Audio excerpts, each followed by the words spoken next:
మహి రాఘవ టాలీవుడ్లో one of the talented director.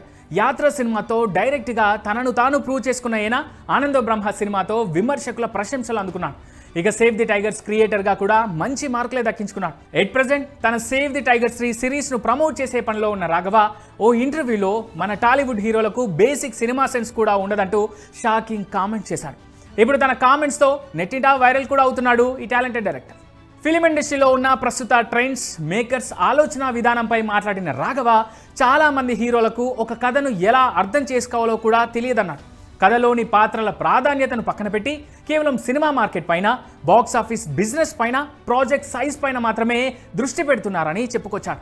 Cinema making ప్రాసెస్ను, కథలోని తమ పాత్రల లోతును అర్థం చేసుకోవడం లేదని హీరోలను విమర్శించాడు ఈ డైరెక్టర్. అంతేకాదు ఏ హీరోని వ్యక్తిగతంగా కించపరచడం తన ఉద్దేశం కాదని, ఇండస్ట్రీలో ప్రస్తుత పరిస్థితి ఎత్తి చూపడమే తన ఉద్దేశం అన్నాడు డైరెక్టర్ రాఘవ. హీరోలకు కథల పట్ల, సినిమా క్రాఫ్ట్ పట్ల సరైన అవగాహన లేకపోవడం వల్ల కథా చర్చల సమయంలో దర్శకులు తమ విజన్ను వారికి అర్థమయ్యేలా చెప్పడానికి తీవ్రంగా శ్రమించాల్సి వస్తుందని ఆవేదన వ్యక్తం చేశాడు ఈయన.